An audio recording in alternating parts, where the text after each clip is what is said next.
Here we are in session 21 of the Gospel of Mark, looking at Mark 5, verses 1 through 20, and we've entitled it, A Guy You Wouldn't Want to Meet. Jesus and the 12, remember, have just come across the lake through a storm that Jesus quelled, scaring the pants off these guys. They evidently had not realized the power over nature and creation that Jesus had. They're now southeast in the land of Perea, which is on the eastern side of the Jordan River, principally a Gentile region. Ruled by Herod Antipas, a rule given him by the Romans, and again, it's called Perea, P-E-R-E-A-A. Herod Antipas, we know, is not a particularly nice man, but regardless, that's the situation. And the exact spot of the landing, by the way, is disputed among scholars, but it doesn't change the event in any significant way. There is one called, it's at least in the New American Standard and others, it's called the land of the Gerasenes, which would seem to point to a spot about 30 miles south beyond the south end of the Sea of Galilee. But there also was a place a little farther north called Kira, at which existed some cliffs close to the ocean shore and a collection of tombs, much like described in these verses that we're going to look at. Just as Jesus had demonstrated power over the forces of nature while on the sea, the 12 will see a demonstration of his power over evil forces, a demonstration beyond any exorcism he had performed prior to this. Two events clearly demonstrate the divinity of Jesus. When you put them together, power over evil, power over the creation, that tells you that there's divinity involved. The guy that you wouldn't want to meet appeared likely while it was pretty dark. Remember, they left at evening, had to go, 12 miles at least on the sea, so it was probably fairly dark by this time. Let's take a look at what happened at the landing. Looking at Mark 5, verses 1 and 2. And they came to the other side of the sea, into the country of the Gerasenes. And when he, that's Jesus, had come out of the boat, immediately, Mark's favorite word again, it seems, a man from the tombs with an unclean spirit meet him. And he, this is the demoniac, had his dwelling among the tombs. So he was living in these tombs. Now we know tombs also were used for graves and such, so this was probably not a popular place to live. And as a matter of fact, that may well be why he lived there. And no one was able to bind him anymore, even with a chain, because he had often been bound with shackles and chains. These were probably physical restraints to keep him out of everybody else's hair. And the chains had been torn apart by him. Now again, we're assuming that these chains are metal chains.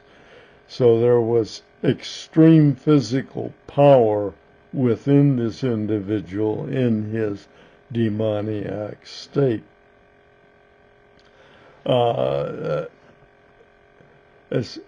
Evidently, it says also there was nobody strong enough to subdue him. Well, that means that this guy has been a demoniac for quite some time, apparently. He's not a newbie. He'd been in this state for quite some time, it seems, and he was extremely powerful physically and was uncontrolled. This is the man I believe Jesus risked the storm to see. Then Mark extends the description of the man's lifestyle in verse 5.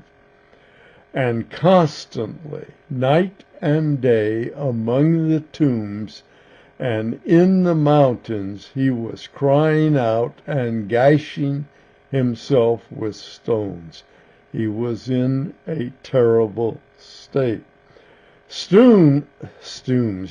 Tombs, which were generally caves in limestone, offered safe protection or protective care for alternative living space, especially for those driven from civil, normal, polite society, as this man had either been driven or simply ran from the normal society, the culture itself.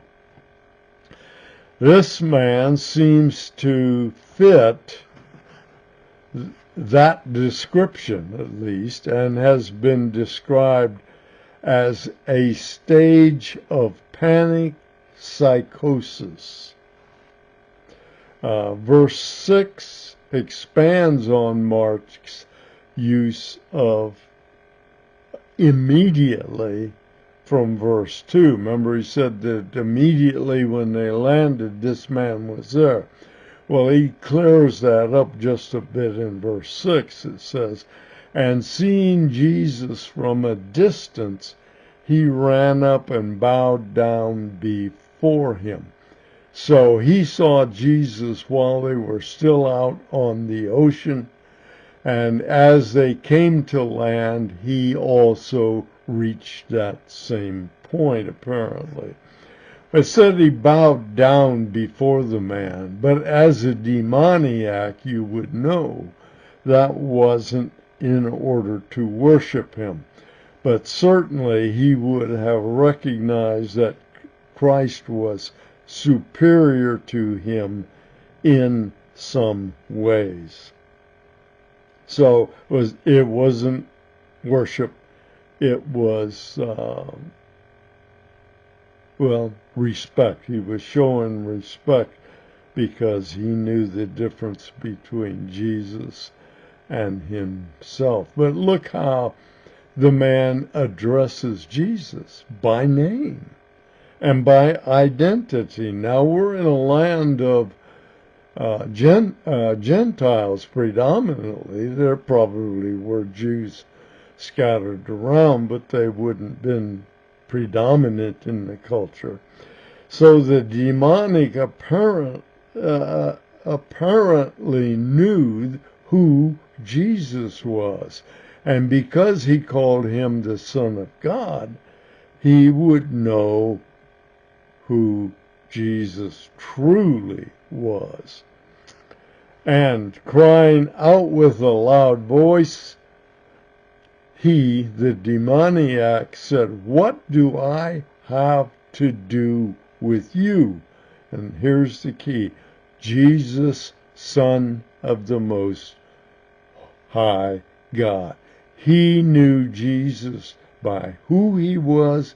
He knew Jesus humanly by his name. I implore you, by God, do not torment me. And we know Jesus wasn't in the business of tormenting.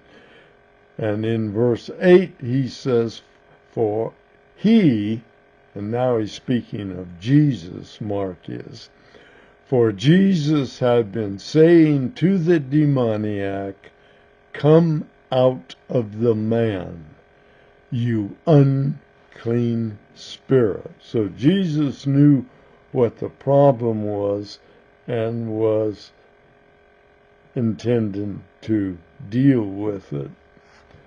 The question about torment was apparently a reference to a couple of matters.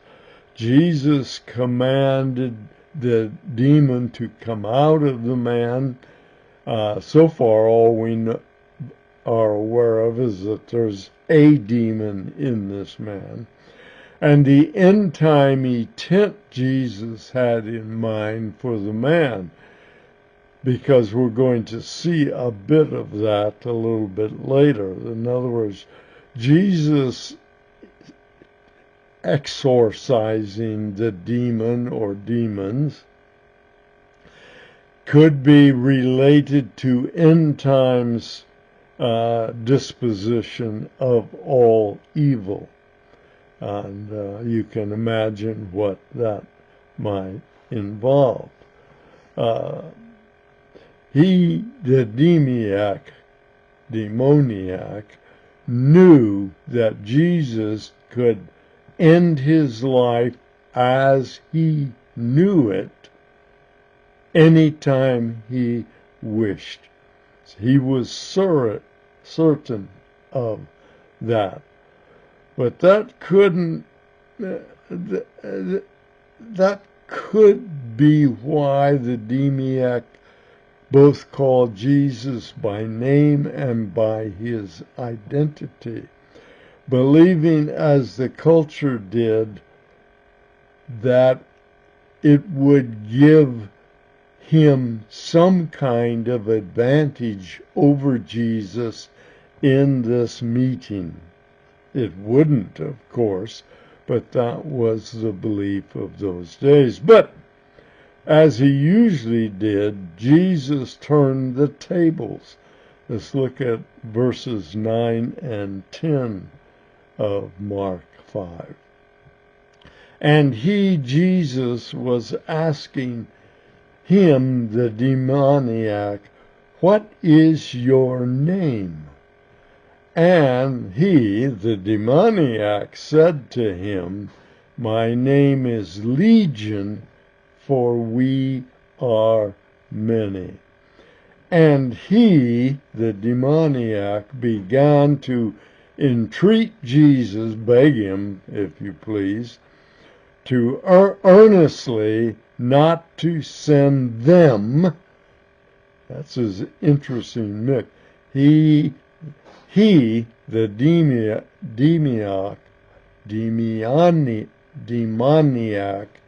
get it right in an hour or two, began to beg Jesus to not send them, all of the demons, out of the country.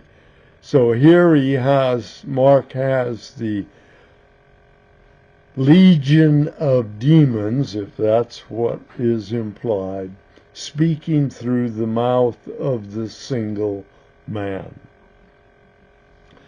So there's that singular plural use by Mark, emphasizing the speaking of however many demons were speaking through the single voice. How many were there? We don't know. He said legion, and many people make that equal to the number of a legion of army of the Romans. But there's no, most scholars do not believe there's enough evidence to prove that. But whatever it is, it sounds like there were multiple demons in this individual who needed to be exorcised. Okay, so the exorcism was being negotiated. You notice that? He says, don't do this, or please don't do this. And Jesus said, was wondering probably what would the demoniac offer that Jesus would accept? What would Jesus be seeking in exchange for the exorcism? Let's keep going and check in the second half of our verses, and starting in verse 11, and see what was actually negotiated. And this is the only time that I can remember in Scripture a demon negotiating with Jesus before the exorcism. Normally Jesus had come out, he came out, that was the end of it. Verse 11. Now there was a big herd of swine, you all know this story, feeding there on the mountain. This would be the mountain holding the cliff over the sea, of course. And the demon entreated him, Jesus that is, saying, send us into the swine, so that we may enter them. So there's what he said. Here's what we want. We want to go into those pigs over there. We'll leave this guy, leave him alone. We will go into those pigs. And he, Jesus, gave them permission. Evidently, the freeing of the demoniac was what Jesus was after. And coming out, the unclean spirits entered the swine, and the herd rushed down the steep bank into the sea. And they were drowned in the sea.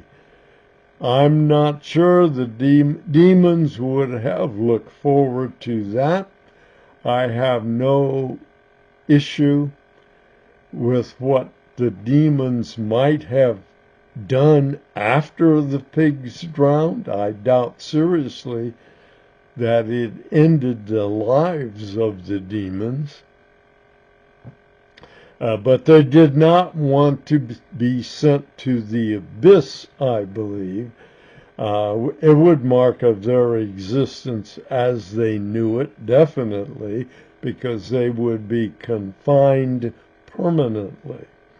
Luke gives us a bit more information when in Luke 8:31 he says, and as they were entreating him, as the demons were entreating Jesus not to command them to depart to the abyss, then Luke continues. So Luke says they did not want to go to the abyss, and that's what they were making clear to Jesus.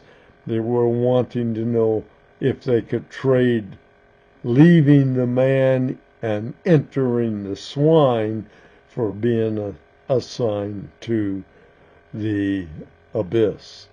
But why would Jesus agree? What would be gained? A human being would recover his normalness, and another region of Palestine would see and experience God's power in spiritual matters. I'm convinced of that. Let me read for you Revelation 20, verses 1 through 3. And this is John speaking, of course, the Apostle John. "And I saw an angel coming down from heaven, having the key of the abyss, and a great chain in his hand." Verse 2, "And he laid hold of the dragon, the serpent of old, who is the devil and Satan, and bound him for 1,000 years in the abyss," of course. Verse 3, "And threw him into the abyss, and shut it, and sealed it over him, so that he should not deceive the nations any longer, until the 1,000 years," millennial reign, folks, "were completed. After these things he must be released for a short time." That's a description, of course, of the last, very last days prior to the millennial reign. So that's what's all tied up in here, was the demon's knowledge that that's going to come, that's going to happen, their desire not to be shut down there now, but to be given some alternative. Let's go back to Mark now in verse 14.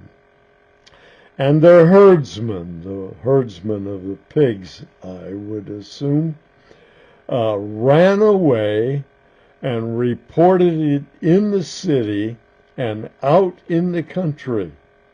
And the people from the region came to see what it was that had happened." What had happened?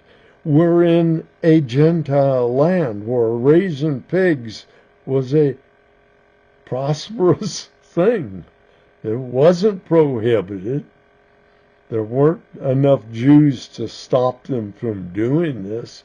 So all of a sudden you have a troublemaker coming into the country who's killing thousands of your pigs by trying to help one man. And what did they do when they saw what had happened? Verse 15 and 16, "They came to Jesus, observed the man who had been demon-possessed sitting down, clothed in his right mind, the very man who had the legion, and they became frightened. And those who had seen it described to them how it had happened to the demon-possessed man and all the swine." What was the response of those from the town and the region? Verse 17, "And they began to entreat him," Jesus, "to depart from their region." He said, "Get out of here, please." Why? Well, again, think about it again and come up with several different types of reasons on your own. I'm sure you already have thought of some. Well, think closely about other matters that might not be so clear. Verse 18 of Mark 5, we'll read 18 through 20 here to finish our series of verses. "And as he was getting into the boat, the man who had been demon-possessed was entreating him that he might accompany him." The demons are gone now. The man's back to a normal life. He wants to go with Jesus. He's asking Jesus to go with him. Verse 19, "And Jesus did not let the man go, but he told the man, 'Go home to your people and report to them what great things the Lord has done for you.' Tell them what had happened, tell them who had happened, tell the grace that was shown to you and the mercy given and poured onto you. And verse 20, and he went away, this is the demoniac, ex-demoniac, he went away and began to proclaim in Decapolis what great things Jesus had done for him. And everyone marveled. Do you realize this person could have been the first active missionary to Gentiles directly from Jesus? Decapolis, that's the region also known as Perea, which is Greek for 10 cities, generally represented Perea again. So the idea is this guy's probably going up and down the eastern border of the Jordan River, talking about Jesus, who he is, what happened in his life, the mercy shown him, the grace shown him, and his restoration to being a normal human being. The one once demoniac eventually became a productive, fruitful missionary in a Gentile region. Well, Jesus is going to go back to the other side of the Jordan again, back into Galilee. Next time we'll see what he does and what happens upon his arrival.